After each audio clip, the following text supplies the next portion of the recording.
YouTube, salute. Ta-Nehisi quotes went in today on Mitch McConnell about reparations.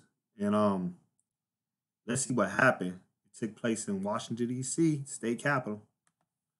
Yesterday, when asked about reparations, Senate Majority Leader Mitch McConnell offered a familiar reply. America should not be held liable for something that happened 150 years ago, since none of us currently alive are responsible. This rebuttal proffers a strange theory of governance, that American accounts are somehow bound by the lifetime of its generations. But well into this century, the United States was still paying out pensions to the heirs of Civil War soldiers. We honor treaties that date back some 200 years, despite no one being alive who signed those treaties. Many of us would love to be taxed for the things we are solely and individually responsible for. But we are American citizens, and thus bound to a collective enterprise that extends beyond our individual and personal reach. It would seem ridiculous to dispute invocations of the founders or the greatest generation on the basis of a lack of membership in either group. We recognize our lineage as a generational trust, as inheritance. And the real dilemma posed by reparations is just that, a dilemma of inheritance. A dilemma of inheritance, yes. It is impossible to imagine America without the inheritance of slavery. As historian Ed Baptist has written, enslavement, quote, shaped every crucial aspect of the economy and politics of America, so that by... If it wasn't for slavery, this country wouldn't be built. Trust me. And everybody knows that. They can deny it how much you want to deny it, but Africans, my ancestors, built this country along with the indigenous people who died through genocide. Majority of them was wiped out. 1836, more than 600 million, or almost half of the economic activity in the United States derived directly or indirectly from the cotton produced by the million-odd slaves. By the time the enslaved were emancipated, they comprised the largest single asset in America, $3 billion in $1860, more than all the other assets in the country combined. The method of cultivating this asset was neither gentle cajoling nor persuasion, but torture, rape, and child trafficking. Child trafficking, torture, rape, dispersed from their homeland. So many things happen, man. And they don't want to, come on, man. There's a disconnect in our culture, African Americans. And they don't even care because they're looking like, I don't give a damn. My ancestors did that. That's not my fault. Enslavement reigned for 250 years on these shores. When it ended, this country could have extended its hallowed principles, life, liberty, and the pursuit of happiness to all regardless of color. But America had other principles in mind.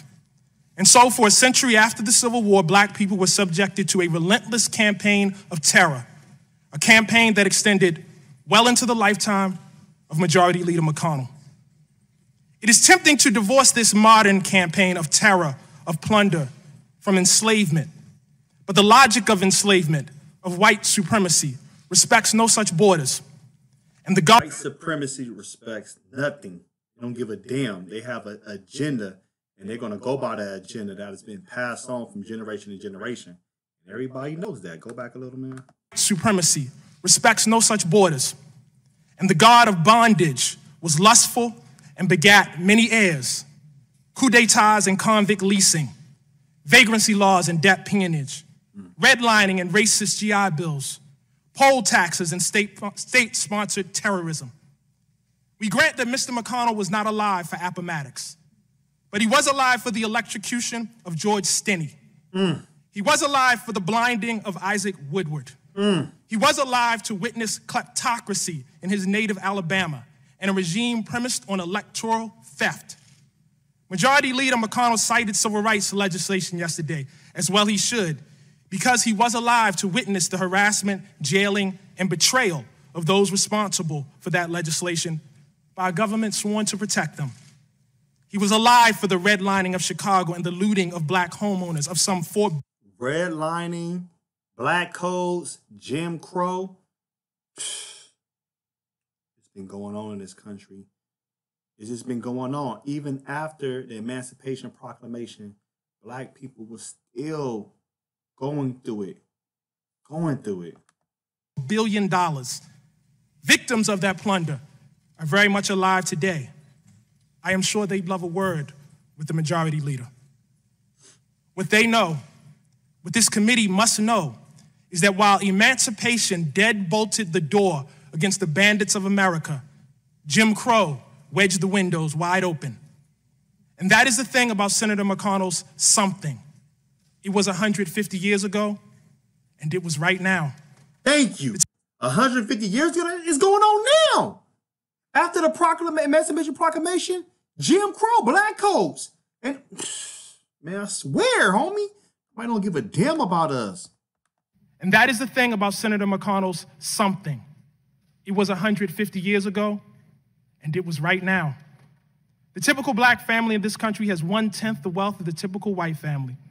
Black women die in childbirth at 4 times the rate of white women. And there is, of course, the shame of this land of the free, boasting the largest prison population on the planet, of which the descendants of the enslaved make up the largest share. The matter of reparations. The descendants of the slaves make up the largest share in the prison industrial complex in this country.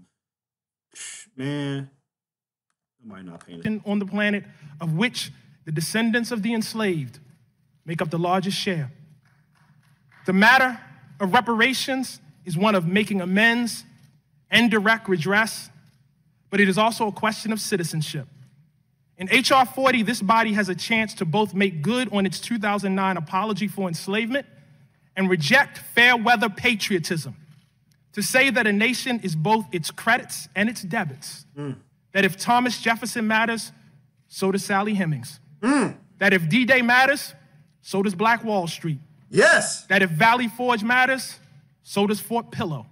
Wow.